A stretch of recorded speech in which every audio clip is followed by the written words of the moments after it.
কিৰণ ডাঙৰীয়া আপোনাক স্বাগতম জনাইছো আমাৰ এই বিশেষ অনুষ্ঠানৰ মাজলৈ আৰু আধা ঘণ্টাৰ বাবে আমাৰ সৈতে পোনপটীয়াভাৱে থাকিব জ্যোতিষী কিৰণ ডাঙৰীয়া আৰু কিৰণ ডাঙৰীয়াৰ পৰা আপোনালোকে বিভিন্ন সমস্যাৰ সমাধান ল'ব পাৰিব পোনপটীয়াভাৱে ফোন কৰি সমান্তৰালকৈ আমি বিভিন্ন বিষয়ত কথা পাতিম বৰ্তমান সময়ত ঘটি থকা বিভিন্ন ঘটনা সন্দৰ্ভত লগতে আগন্তুক দিনত হ'বলগীয়া বিভিন্ন ঘটনাৱলীৰ সন্দৰ্ভত বিভিন্ন পূজা অৰ্চনাৰ সন্দৰ্ভত আমি কথা পাতিম বিস্তৃতভাৱে জ্যোতিষী কিৰণ ডাঙৰীয়া প্ৰথমতে আপোনাক স্বাগতম জনাইছো আৰু আমি আলোচনা কৰিম বিভিন্ন প্ৰসংগত আৰু প্ৰথমতে আমি আলোচনা কৰিব বিচাৰিছো যেহেতু যোৱা বৃহস্পতিবাৰে যি এক মৰ্মান্তিক এক ঘটনা সংঘটিত হ'ল এখন বিমান ইতিমধ্যে দুৰ্ঘটনাত পতিত হৈ বৰ্তমান সময়লৈকে আজিৰ দিনটোলৈকে 279 গৰাকীকৈ লোকৰ মৃত্যু হোৱাৰ খবৰ ইতিমধ্যে সকলোকে হতচকিত কৰিছে আৰু এনে ধৰণৰ যি ঘটনা আজিৰ দিনটোত কেদাৰনাথলৈ যি তেওঁলোকে ভগৱানৰ দৰ্শনৰ বাবে গৈছিল কেদাৰনাথ ভৱনৰ চাৰধাম দৰ্শনৰ বাবে গৈছিল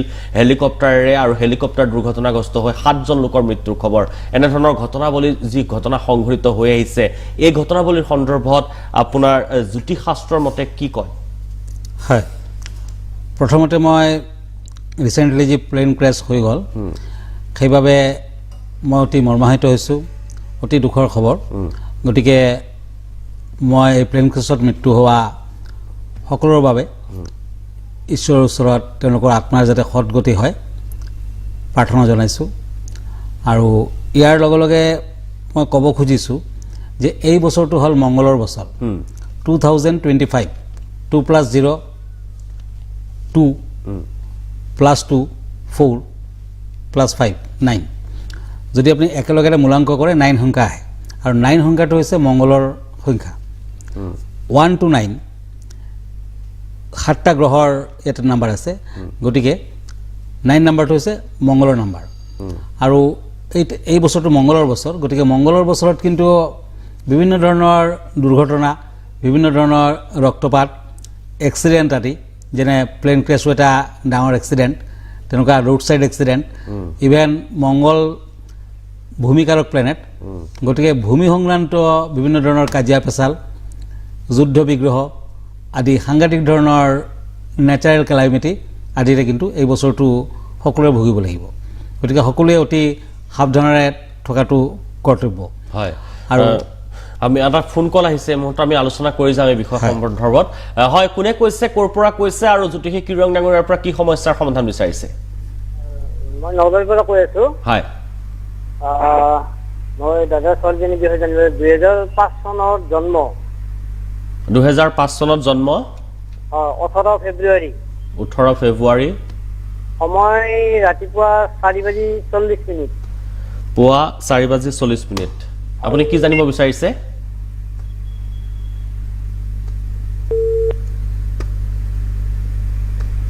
হয় সংযোগ বিচ্ছিন্ন হৈছে তেওঁৰ নিশ্চয় ভৱিষ্যতৰ সন্দৰ্ভতে জানিব বিচাৰিব হয় 4:40 AM 18 ফেব্ৰুৱাৰী 2005 হয় ছোৱালী হয় চাগে ছোৱালীজনী আপোনাৰ ছোৱালীজনীৰ কুস্তিখন মই প্ৰথমতে বনাব লাগিব তাইৰ ডে আছিলে ফ্ৰাইডে থাৰ্ছডে নাইটটো গৈছিলে তাৰপিছত পুৱা ভাগত ফ্ৰাইডে পৰিল তাইৰ ৰাশি হ'ল বৃষ ৰাশি তৰাছ লগ্ন হৈছে মকৰ লগ্ন কেপ্ৰিকৰ্ণ বৰ্তমান তাইৰ দশা চলিছে ৰাহুৰ দশা দেই 2028 21 ফেব্ৰুৱাৰীলৈ তাইৰ বাবে বৰ এটা ভাল পিৰিয়ড নহয় কাৰণ তাইৰ ৰাহু জন্মলগ্নৰ পৰাই যোনটো পজিশ্যনত বহি আছে চন্দ্ৰৰ পৰা দ্বাদশত আছে আৰু লগ্নৰ পৰা 4th হাউচত আছে 4th হাউচটো ইনডাইৰেক্টলি বিদ্যাস্থান মাতৃস্থান মামাৰ ঘৰ আৰু বিদ্যা এইকেইটা বুজায় গতিকে 4th হাউচত ৰাহু বহাৰ বাবে তাইৰ বিদ্যালাভত কিন্তু কিছু বাধা বিঘিনিৰ মাজেৰে তাই আগবাঢ়িব লাগিব আৰু ৰাহুৰ দশাও চলিছে গতিকে 2022 এটা পাৰ্টলৈ তাইৰ বাবে বেয়া এইখিনি সময়ৰ ভিতৰত যদি কিবা ইম্পৰ্টেণ্ট এক্সাম আছে পৰীক্ষা দিবলগীয়া আছে তেতিয়া কিন্তু তাই সাৱধান হ'ব লাগিব মানে আগৰ নিচিনা ভাল ৰিজাল্ট তাইৰ দ্বাৰা নহ'ব পাৰে গতিকে ইমিডিয়েট ৰাহুৰ প্ৰতিকাৰ কৰক ৰাহুৰ প্ৰতিকাৰ হিচাপে তাইক এটা ৱাইন কালাৰৰ গমেদ ৰত্ন 8 to 10 কেৰেট মানৰ লেফ্ট হেণ্ডৰ মিডিল ফিংগাৰত ৰূপত বনাই পিন্ধাই দিয়ক যদি গমেদটো পিন্ধাব নোৱাৰে তেতিয়া তাইৰ বাবে চণ্ডাল ভোজন দিয়ক শ্মশানৰ চণ্ডালক এটা সোমবাৰ দিনা কেঁচা মাংস কাৰণ মানে ৱাইন ৰঙা কাপোৰ ধূপ চাকি আদি দক্ষিণাহুতি দান কৰক আৰু সেইদিনাখনৰ পৰাই সোমবাৰ দিনটো তাই পালন কৰিব লাগিব, শিৱৰ আৰাধনা কৰিব, নীল সৰস্বতীৰ আৰাধনা কৰিব। তেতিয়া ৰবিৰ দেৱী হৈছে মাতংগিনী, আন এটা ৰূপ হৈছে নীল সৰস্বতী। গতিকে নীল সৰস্বতীৰো পূজা পাতল কৰক, তেতিয়াহে তাইৰ ক্ষেত্ৰত ভাল ফল আহিব। তাইৰ বিদ্যাৰ ক্ষেত্ৰতো ভাল ফল, ইন ফিউচাৰ চাকৰি বাকৰি আদিৰ যুগত বেয়া নহয়, ভালে হ'ব। তাইৰ অকণমান মাংগলিক দুখ থকাৰ বাবে বিয়া বাৰুৰ ক্ষেত্ৰত কিন্তু সাৱধান হ'ব লাগিব, কাৰণ তাইৰ ডাবল মাংগলিক আছে, লগ্নৰ ফালৰ পৰাও মাংগলিক আৰু চন্দ্ৰৰ ফালৰ পৰাও মাংগলিক। গতিকে মাংগলিক দুখৰ প্ৰতিকাৰ কৰাৰ পাছতে তাইৰ বিয়া এখন দিব লাগিব, আৰু তেতিয়াহে তাইৰ বিবাহিত জীৱনো সুখৰ হ'ব। গতিকে তাইৰ ক্ষেত্ৰত বিশেষ চিন্তা কৰিবলগীয়া একো নাই, কিন্তু ৰাহুৰ প্ৰতিকাৰ কৰক, নিশ্চয় ভাল ফল দিব। হয়, ধন্যবাদ। ধন্যবাদ জ্ঞাপন কৰিছোঁ ফোন কৰাৰ বাবে। আন এটা ফোন কল আছে এই মুহূৰ্তত। হয়, কোনে কৈছে, ক'ৰ পৰা কৈছে, আৰু জ্যোতিষী কিৰণ ডাঙৰীয়াৰ পৰা কি সমস্যাৰ সমাধান বিচাৰিছে? এঙৰাবাৰীৰ পৰা কৈছিলোঁ, গুৱাহাটী এঙৰাবাৰী। হয়, মোৰ ল'ৰাটোৰ অলপ চাব লাগিছিল। 2009 চনৰ 19 মাৰ্চ, 19 মাৰ্চ, সময়টো ক'ব। সময়টো 1:40 দিনৰ 1:40। হয়, এবাৰ সি মেট্ৰিক পাছ কৰিলে, পাৰ্চেণ্টেজ ইমান ভাল নহয়, কি বিভাগত গ'লে ভাল হ'ব সেইটো অকণমান চাব বিচাৰিছিল। কোনটো দিশত গ'লে আচলতে তেওঁ ভৱিষ্যত সুন্দৰ হ'ব? হয়, হয়, 19 মাৰ্চ 2009 তাৰ জন্ম বাৰটো আছিল থাৰ্ছডে, বৃহস্পতিবাৰ। তাৰ ৰাশি হৈছে ধনু ৰাশি, হয়, লগ্ন হ'ল কৰ্কট লগ্ন, লগ্নত কেতু বহি আছে। বিদ্যাকাৰক গ্ৰহ যেনেকুৱা ৰবি, তেনেকুৱা বিদ্যাকাৰক গ্ৰহ কিন্তু বৃহস্পতিও। গুৰু তাইৰ নিচস্থ হৈ আছে, পাৱাৰলেছ জেগাত বহি আছে, মকৰ ৰাশিত বহি আছে, আৰু ৰাহুৰ লগত বহি আছে, চণ্ডাল যুগৰ সৃষ্টি কৰিছে। গতিকে বিদ্যালাভত তাৰ পৰা কিন্তু আশা কৰা মতে ফল লাভ নাপাব পাৰে। গতিকে বৃহস্পতি গ্ৰহটোক যদি একমাত্ৰ আপুনি ষ্ট্ৰং কৰিব পাৰে, তেতিয়াহে তাৰ পৰা আপুনি ভাল ফল আশা কৰিব পাৰে। তাৰ কেপাচিটি আছে, কিন্তু বৃহস্পতি বেয়া হোৱাৰ বাবে সিমান ভাল ফল মই দেখা নাই। গতিকে অতি সোনকালে বৃহস্পতিৰ প্ৰতিকাৰ কৰক, নিশ্চয় ভাল হ'ব। আৰু লগতে ধনু ৰাশিত এতিয়া শনিৰ চাৰেখাতিও চলিছে। শনিৰ চাৰেখাতিও কিন্তু আৰু প্ৰায় 2.5 বছৰমান পিৰিয়ড তাৰ বাবে বৰ এটা ভাল নহয়, বেয়া। বৰ্তমান দশা পিৰিয়ড চলিছে তাৰ, শুক্ৰৰ দশা। দশাটো অৱশ্যে বেয়া নহয় বাৰু, কিন্তু ইমিডিয়েট বৃহস্পতিৰ প্ৰতিকাৰ কৰক আৰু শনিৰ প্ৰতিকাৰ কৰক, তেতিয়াহে তাৰ পৰা ভাল ফল আপুনি আশা কৰিব পাৰে। কিন্তু তাৰ ক্ষেত্ৰত ৰবিৰ যোনটো পজিশ্যন, ৰবি য'ত বহি আছে, চ'ত মাহত জন্ম হৈছিলে, শুক্ৰৰ লগত বহি আছে। গতিকে তাক আপুনি আৰ্টছত দিব পাৰে, বেলেগত কিন্তু বৰ এটা ভাল ফল মই দেখা নাই। আৰ্টছত দিব পাৰে, বৰ বেছি হ'লে কমাৰ্চত দিব পাৰে, কিন্তু আৰ্টছত দিলে বেছি ভাল ফল সি পাব, আৰু আপুনি বেছি ভাল ফল আশা কৰিব পাৰে। আৰু বৃহস্পতিৰ প্ৰতিকাৰ হিচাপে তাক ইমিডিয়েট আপুনি পোখৰাজ পিন্ধাওক। যদি পোখৰাজ পিন্ধাব নোৱাৰে, গল্ডেন টপাজ পিন্ধাওক। গল্ডেন টপাজ পিন্ধাব নোৱাৰিলে ব্ৰহ্মযষ্টিৰ শিপা সোণৰ কবজত ভৰাই ডিঙিত বা কঁকালত পিন্ধাই দিয়ক। বৃহস্পতিবাৰ দিনটো ষ্ট্ৰিক্টলি পালন কৰিব লাগিব। শনিবাৰে শনি মন্দিৰত যোৱা কৰক, আৰু শনিবাৰ দিনটো পালন কৰিব লাগিব। পাৰিলে নাৱৰ তলৰ লোহাৰে এটা আঙুঠিৰ নিচিনা বনাব, জুই নলগাকৈ পিটি পিটি আঙুঠি বনাব, আৰু তাৰ মধ্যমাত পিন্ধিব দিয়ক। পাৰিলে শনিবাৰ দিনটো পালন কৰক, তেতিয়া তাৰ ক্ষেত্ৰত চিন্তাৰ একো কাৰণ নাই, তাৰ ফিউচাৰ ভাল হ'ব, বিদ্যালাভত ভাল ৰিজাল্ট আশা কৰিব পাৰিব। কিন্তু বৰ্তমান 2.5 বছৰটো যদি ইম্পৰ্টেণ্ট এক্সাম আছে, আগলৈ নিশ্চয় আছে, বৰ এটা ভাল ফল সি কৰিব নোৱাৰিব। গতিকে এইখিনি প্ৰতিকাৰ কৰকচোন, নিশ্চয় ভাল হ'ব, অতি সোনকালে আপুনি ভাল ফল আশা কৰিব পাৰে। হয়, ধন্যবাদ জ্ঞাপন কৰিছোঁ ফোন কৰাৰ বাবে। আৰু আন এটা ফোন কল আছে এই মুহূৰ্তত। হয়, কোনে কৈছে, ক'ৰ পৰা কৈছে, আৰু জ্যোতিষী কিৰণ ডাঙৰীয়াৰ পৰা কি সমস্যাৰ সমাধান বিচাৰিছে? হয়, মই বিজয়নগৰৰ পৰা কৰিছোঁ। হয়, মোৰ ল'ৰাৰ বাবে 2001 চনৰ 30 জানুৱাৰী ৰাতি 3:14। 2001 চনৰ 30 জানুৱাৰী 30 জানুৱাৰী হয়, ৰাতি 3:14। 3:14 হয়, পুৱতি নিশা জন্ম হৈছে ল'ৰা। হয়, কি জানিব খুজিছে বাৰু? মানে চৰকাৰী চাকৰিৰ কাৰণে এপ্লাই কৰি আছে, এতিয়া হ'বনে নহয়। কেনেকুৱা ধৰণৰ, মানে চৰকাৰী চাকৰি তেওঁৰ কপালত আছেনে নাই? হয়, 30 জানুৱাৰী 2001 তাৰ টিউজডে আছিলে, মঙলবাৰ। তাৰ ৰাশি হ'ল মীন ৰাশি।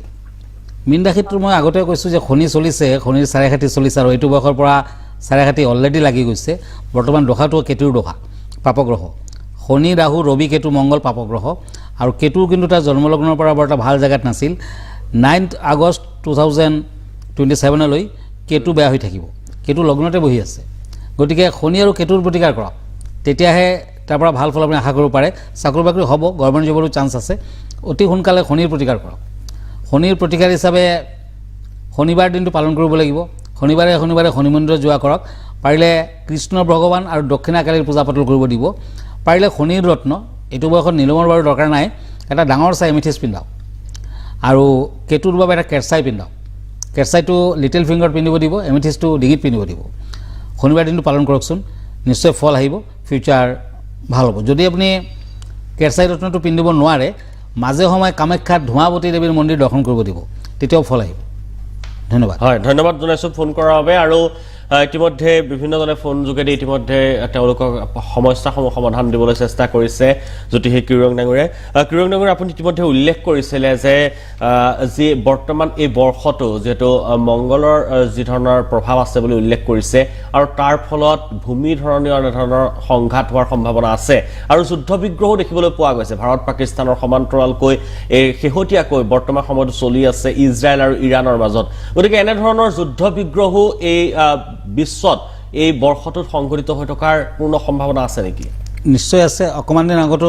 মংগল নিচস্ত হৈ আছিলে কৰ্কট ৰাশিত বহি আছিলে এতিয়া মংগল আকৌ চেঞ্জ হ'ল হৈ পেলাই কেতুৰ লগত বহি আছে সিংহ ৰাশিত আকৌ ৰাহু দৃষ্ট হৈছে গতিকে সময় অতি অশুভ মংগলৰ কামেই হৈছে কটা চিঙা ৰক্তপাত যুদ্ধ বিগ্ৰহ আদি আৰু ভূমি সংক্ৰান্ত প্ৰব্লেম আনে মংগলে গতিকে এই বছৰটো কিন্তু সকলোৰ বাবে কিছু বেয়া যিসকলে ভূমিৰ ব্যৱসায় কৰিছে তাৰমানে যিসকলে প্ৰপাৰ্টি লৈ পেলাই ব্যৱসায় কৰে যিসকলে ফ্লেটৰ ব্যৱসায় কৰে ফ্লেট বনায় বা প্ৰপাৰ্টি ৰিলেটেড কিবা বিজনেছ তেওঁলোকৰ বাবে বেয়া লগতে বিভিন্ন ধৰণৰ ভূমিজনিত কাজিয়া পেচাল যুদ্ধ বিগ্ৰহ আদি দেখুৱাই আছে অৱশ্যে বৃহস্পতি এতিয়া ভাল জেগাত আছে গতিকে একেবাৰে ৱৰ্ল্ড ৱাৰ লাগি যাব তেনেকুৱা অৱশ্যে নহ'ব অৱশ্যে কিন্তু হ'লেও যুদ্ধ বিগ্ৰহৰ সম্পূৰ্ণ সম্ভাৱনা আৰু জীৱনহানিলৈকে আছে আৰু যোনটো আপোনাৰ আমাৰ ভাৰতবৰ্ষতে দেখা গ'ল পেহেলগামৰ পৰা আৰম্ভণি কৰি এটাৰ পিছত এটা কুম্ভ মেলাত আপুনি দেখা পালে কিমান ডাঙৰ ঘটনা ঘটিল গতিকে সেইবোৰ এই মংগলৰ বছৰত 2025ত কিন্তু হৈয়ে থাকিব গতিকে সকলোকে কম মই বিশেষকৈ যিসকলৰ মেঘ ৰাশি অধিপতি মংগল লগতে শনিৰ চাৰে খাতিও চলিছে যিসকলৰ বৃশ্চিক ৰাশি অধিপতি মংগল লগতে শনিৰ চাৰে খাতি চলা গ্ৰহ মানে ৰাশিবিলাক হ'ল কুম্ভ ৰাশি মীন ৰাশি আদি এওঁলোকে কিন্তু সাৱধান হ'ব লাগিব আৰু বিশেষকৈ ড্ৰাইভিং কৰোঁতে অতি সাৱধান হওক বিশেষকৈ শনিবাৰ দিনটো আৰু মংগলবাৰ দিনটো মানি চলক পাৰিলে হনুমান দেৱৰ ৰেগুলাৰলি পূজা পাতল কৰিব হনুমান চালিচা পঢ়ক দেৱী বগলামুখীক মাজে সময়ে মংগলবাৰ চাই কেনে আপুনি পূজা পাতল দিয়ক মন্দিৰ দৰ্শন কৰক ৰেড কালাৰ য়েলো কালাৰ বেছিকৈ ইউজ কৰক তেতিয়া নিশ্চয় ফল আহিব বিভিন্ন ধৰণৰ অপায় অমংগলৰ পৰা ৰক্ষা পৰিব হয় এটা ফোন কল আছে হয় কোনে কৈছে ক'ৰ পৰা কৈছে আৰু জ্যোতিষী কিৰং ডাঙৰীয়াৰ পৰা কি সমস্যাৰ সমাধান বিচাৰিছে হয় আমাৰ এটা ফোন কল আহিছে এই মুহূৰ্তত হয় কোনে কৈছে ক'ৰ পৰা কৈছে আৰু জ্যোতিষী কিৰং ডাঙৰীয়াৰ পৰা কি সমস্যাৰ সমাধান বিচাৰিছে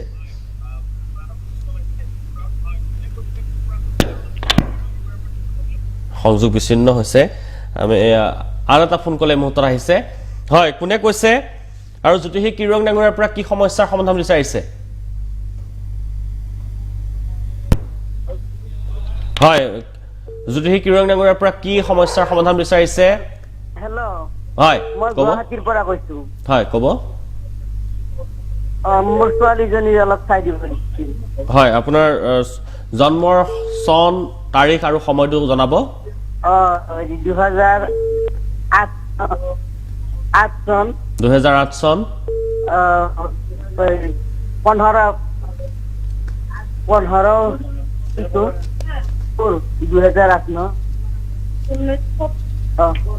15 জুন 1995 হেল্ল' হয় 1995 হয় হয়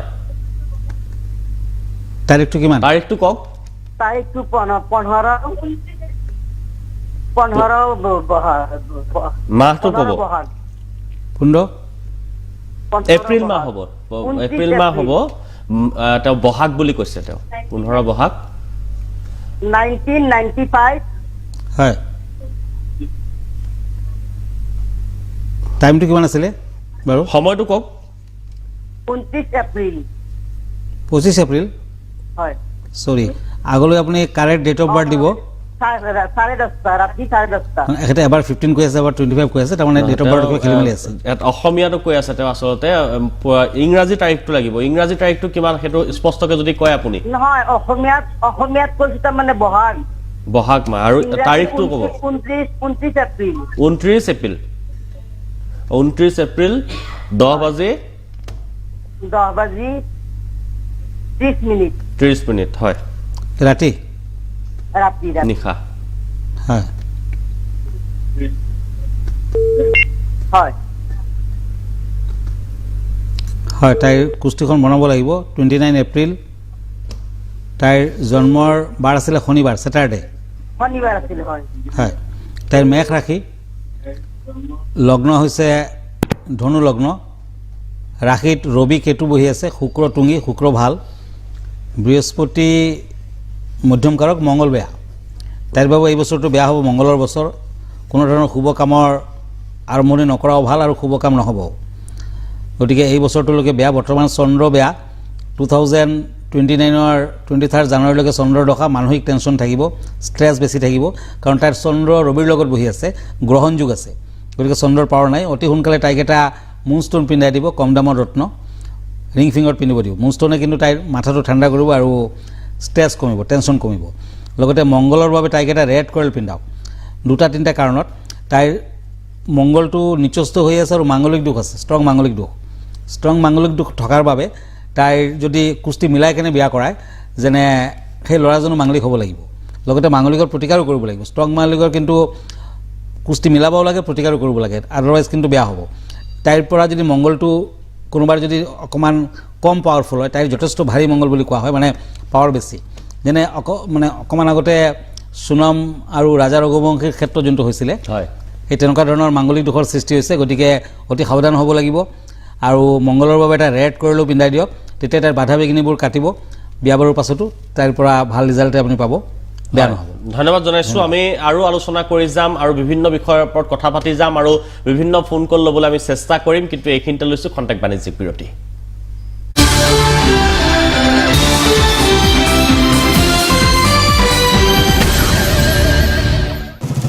অ হৰি দাদা, আৰে বাহ, কোনবিধ ফচলৰ খেতি কৰিছা বাৰু? 12